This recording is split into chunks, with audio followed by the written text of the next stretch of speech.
બજારમાં મળતી મોંઘી વાનગી ફ્રેન્ડ્સ તમે ઘરે જ તૈયાર કરી શકો છો અને આ ઉનાળામાં બધા જ ઘરોમાં આ વાનગી બનતી જ હોય છે. એકવાર જો તમે આ રીતથી ફ્રેન્ડ્સ ઘરે બનાવી લેશો ને એટલે માર્કેટનું તો તમે ભૂલી જ જવાના છો. રોજે બનાવશો એટલું સરસ ટેસ્ટી બનીને તૈયાર થાય છે અને મહેમાનો આવવાના હોય ને ત્યારે તમે ફ્રેન્ડ્સ આ ડીશ બનાવશો ને તો મહેમાનો તમારા વખાણ કરતા નહીં થાકે.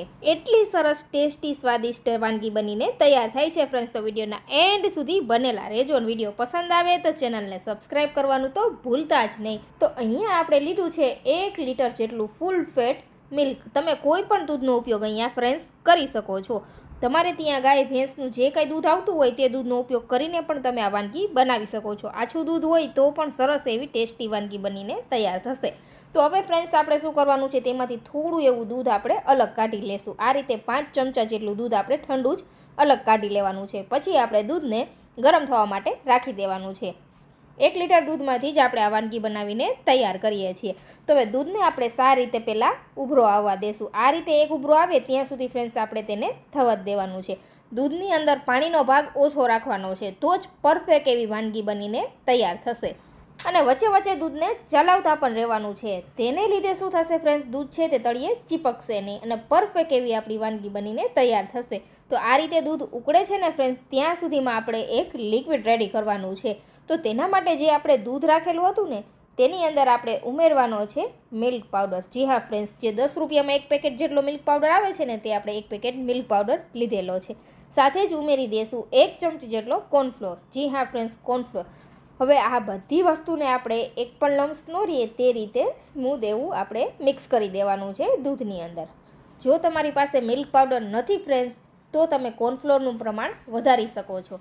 પણ તમારે જો આ વાનગીને વધુ ક્રીમી બનાવી છે ને ફ્રેન્ડ્સ તો જરૂરથી મિલ્ક પાવડર ઉમેરજો. મિલ્ક પાવડર ઉમેરવાથી ખૂબ જ સરસ એવો ટેસ્ટ આવે છે અને ક્રીમી એવી ટેક્સચર આવે છે ફ્રેન્ડ્સ, એટલે જરૂરથી મિલ્ક પાવડર ઉમેરજો. તો આ રીતે આપણે સરસ સ્મૂધ એવું મિશ્રણ રેડી કરી લીધું છે. ત્યાં સુધીમાં દૂધ પણ આપણે 10 મિનિટ માટે સરસ ઉકાળી લીધું છે, તમે અહીંયા જોઈ શકો છો. તો હવે જે આપણે મિશ્રણ તૈયાર કરેલું છે દૂધની અંદર, હવે તે મિશ્રણ આપણે ઉમેરવાનું છે અને આ રીતે એક હાથે ચલાવતા જ રહેવાનું છે જેથી દૂધમાં ગાંઠા ન પડે. અને આ મિશ્રણ ઉમેરી દઈ પછી આપણે દૂધને સારી રીતે ઉકાળવાનું છે 5 મિનિટ માટે. 5 મિનિટ માટે આ રીતે દૂધને ઉકાળી લેશું ને એટલે કોર્નફ્લોરનો કાચો ટેસ્ટ પણ નહીં આવે અને કોર્નફ્લોરનો ફ્લેવર પણ નહીં આવે આ દૂધની અંદર. તો અહીંયા તમે જોઈ શકો છો દૂધ સરસ એવું ઘટ થઈ ગયું છે. હવે ગેસની ફ્લેમ બંધ કરી દઈશું અને દૂધને આપણે સારી રીતે નવસેકું રહે ત્યાં સુધી આપણે તેને ઠંડુ કરી લેવાનું છે. સાવ ઠંડુ નથી કરવાનું. આ રીતે એક કોટિંગ આવે છે ચમચા ઉપર, બસ ત્યાં સુધી જ આપણે દૂધને ઉકાળવાનું છે. તો હવે દૂધ સરસ એવું ઠંડુ ઝડપથી થઈ જાય તેના માટે આ રીતે નીચે એક પાણી ભરેલું વાસણ રાખી દેવાનું છે. તો અડધી કલાક માટે આપણે આ દૂધને ઠંડુ થવા દીધું હતું. આપણે આ રીતે હાથ રાખીએ અને આંગળી દાજે નહીં એટલું જ આપણે દૂધ ઠંડુ કરવાનું છે. સાવ ઠંડુ નથી થઈ ગયું. દૂધને આપણે અહીંયા નવસેકું જ ગરમ રાખવાનું છે. હવે આપણે મેળવવાનું છે દૂધ. તો તેના માટે આપણે અહીંયા દહીં લીધું છે. 3 ચમચી જેટલું આપણે મેરવણ ઉમેરેલું છે. મેરવણ ઉમેરી દઈ પછી સારી રીતે મિક્સ કરી દેવાનું છે મેરવણને દૂધ સાથે, જેથી આપણું દહીં છે તે પરફેક્ટ એવું જામે. હવે ઢાંકણ ઢાંકીને આપણે 3 કલાક માટે રહેવા દેશું. 3 જ કલાકની અંદર દહીં છે તે સરસ ક્રીમી અને ઘટ આપણું દહીં જામીને તૈયાર થયું છે ફ્રેન્ડ્સ. ચોસલા પડે એવું દહીં તૈયાર થાય છે અને ક્રીમી તો એટલું સરસ છે ફ્રેન્ડ્સ કે તમને એવું લાગશે કે તમે આઈસ્ક્રીમ ખાઈ રહ્યા છો. તમે જોઈ શકો છો ક્રીમીનેસ કેટલી સરસ છે. તો હવે આપણે એક સ્ટેનર લઈ લેશું, તેની ઉપર આ રીતે કોટનનું કપડું રાખીશું અને તેના ઉપર આપણે જે તૈયાર કરેલું છે તે બધું દહીં ઉમેરી દેવાનું છે. આ રીતે તમે અહીંયા જોઈ શકો છો ફ્રેન્ડ્સ.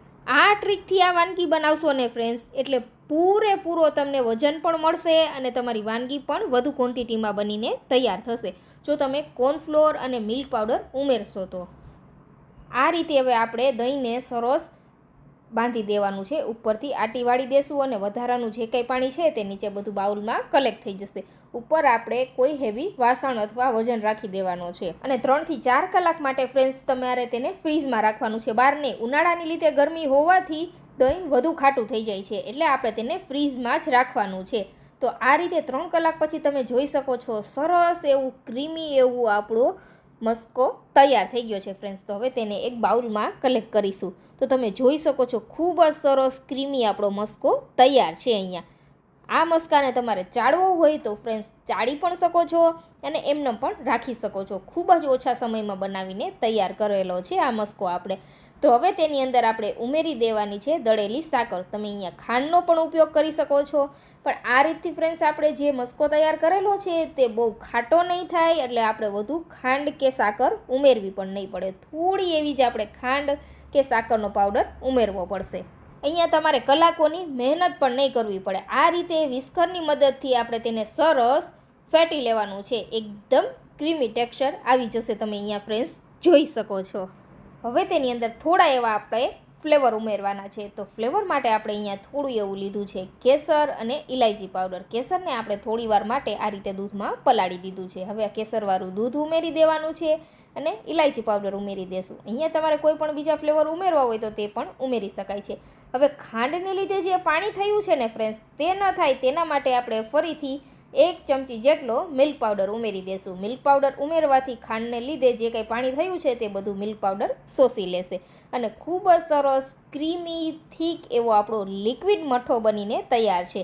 આજે આપણે રાજભોગ લિક્વિડ મઠો તૈયાર કરેલો છે. આમાં ફ્રેન્ડ્સ તમારે માર્કેટમાંથી કોઈ જ મોંઘી વસ્તુ ખરીદવાની જરૂર નથી. હવે પસંદ હોય તે પ્રમાણે ડ્રાયફ્રૂટ ઉમેરી દેશું અને ચોકો ચિપ્સ ઉમેરી દેશું. જેટલું દહીં હશે ને ફ્રેન્ડ્સ, તેટલો જ આ મઠો બનીને તૈયાર થશે. તમે અહીંયા જોઈ શકો છો, આપણે 1 લીટર જેટલું દૂધ લીધું હતું ને, તો અહીંયા 1 કિલો જેટલો મઠો બનીને તૈયાર થયો છે. તો હવે બધી વસ્તુને આપણે સારી રીતે મિક્સ કરી દઈશું. આ લિક્વિડ મઠો આપણે બનાવેલો છે.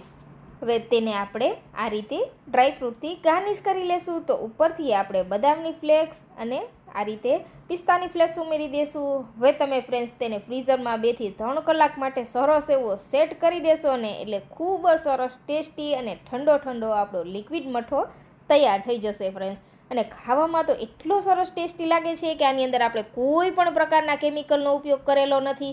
ઘરમાં પડેલી જ વસ્તુમાંથી બનાવીને તૈયાર કરેલો છે, એટલે જેટલો ખાશો કાંઈ જ નુકસાન નહીં થાય. અને આની અંદર આપણે ખાંડની જગ્યાએ સાકરનો ઉપયોગ કરેલો છે, એટલે ખાધા પછી પણ પેટની અંદર સરસ એવી ઠંડક મળશે ફ્રેન્ડ્સ. તો આ ગરમીઓમાં આજે જો માર્કેટના મઠા ખરીદતા હોય ને ફ્રેન્ડ્સ, તે કરતાં એકવાર તમે ઘરે જરૂરથી ટ્રાય કરજો. બજાર કરતાં 50% ભાવમાં તમે તેને ઘરે અને એ પણ ચોખ્ખો તૈયાર કરી શકો છો. તમે અહીંયા જોઈ શકો છો, ખૂબ જ સરસ ક્રીમી એવો આપણો લિક્વિડ મઠો તૈયાર છે, જેને આપણે પૂરી સાથે સર્વ કરેલું છે ફ્રેન્ડ્સ. તો હવે જ્યારે પણ મહેમાનો આવવાના હોય ને ફ્રેન્ડ્સ, ત્યારે જો તમે આ રીતે ઘરે લિક્વિડ મઠો તૈયાર કરશો ને ફ્રેન્ડ્સ, તો મહેમાનો વખાણ કરતા નહીં થાકે અને તેને ખૂબ જ પસંદ આવશે. હવે માર્કેટની મોંઘી વાનગી ખરીદવા કરતાં ઘરે જ નજીવા ખર્ચમાં તમે તૈયાર કરી શકો છો અને એકદમ ચોખ્ખું છે, એટલે જેટલું ખાશો એટલું કાંઈ જ શરીરને નુકસાન નહીં થાય ફ્રેન્ડ્સ. તો જરૂરથી ટ્રાય કરજો. અને આજની આ રેસીપી તમને પસંદ આવી હોય તો ચેનલને સબસ્ક્રાઈબ કરી વિડીયો તમારા ફ્રેન્ડ્સ અને ફેમિલી મેમ્બરમાં શેર કરવાનું તો ભૂલતા જ